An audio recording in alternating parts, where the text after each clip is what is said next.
Hello, my name is T.S. Nicholson, and I am the founder of Silent Communion. Thank you for joining us at Session 4.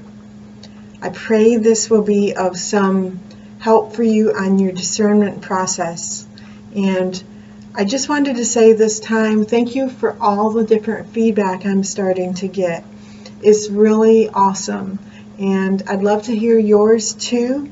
If you want to email, the email address is on the website under contact information, and just praying that this will be of service to some people.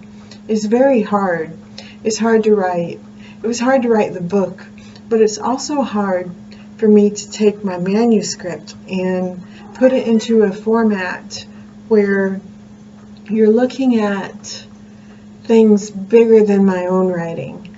I am researching more and looking at things I researched originally over the past 8 years, and just looking for a lot of good sources that are very cost effective for you to be able to see things online and PDF format, or links to scholarly articles, or whatever it is I'm able to find that represents the concepts of Silent Communion and will present to you a bigger picture than what I alone can offer, because this is so much bigger than me and you. It is the whole world is involved in this in so many ways. There's a huge movement too that I want you to be aware of about going in this new direction. This certainly just isn't me either. But we are at a crossroads in our lives. We are at a wonderful point in this journey where we can make a difference.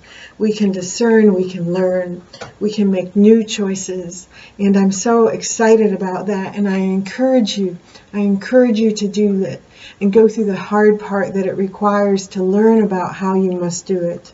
If you live in ignorance, you won't understand what needs to be done.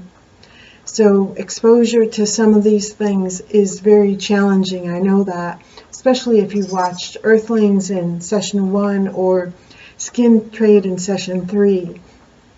It is not my intent to present graphic material each time, but until you're aware, until you're thinking about the horrendous nature that we're acting with, and how our desires and our requests feed into these situations, then you would just remain in a darkness.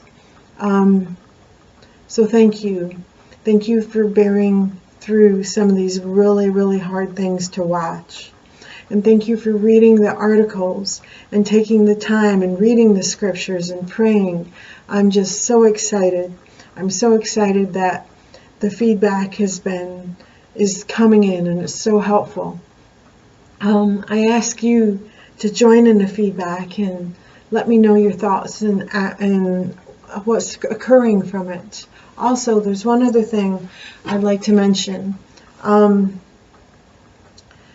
recently had a request to highlight more of one certain area of animal cruelty.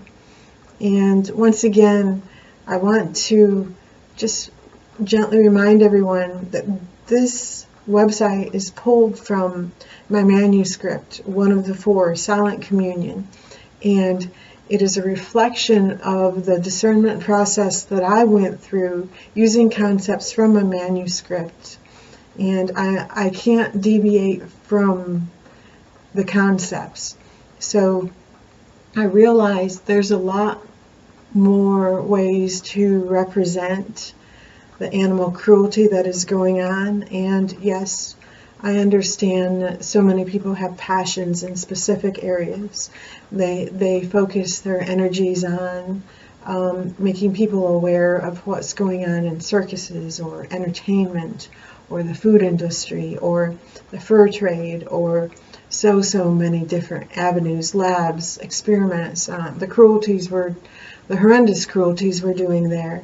We are performing cruelties at every level, and so forgive me for not increasing the amount of cruelties I'm displaying, but I really, really want us to stay focused on our hearts.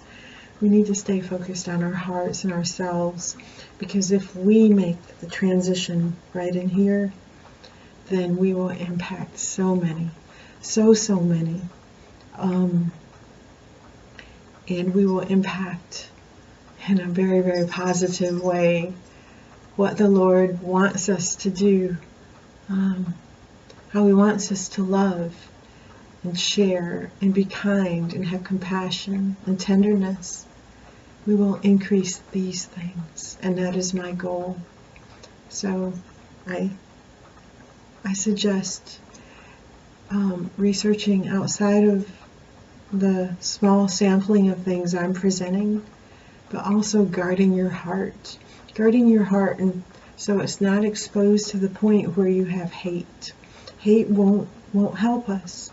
Hate will hurt.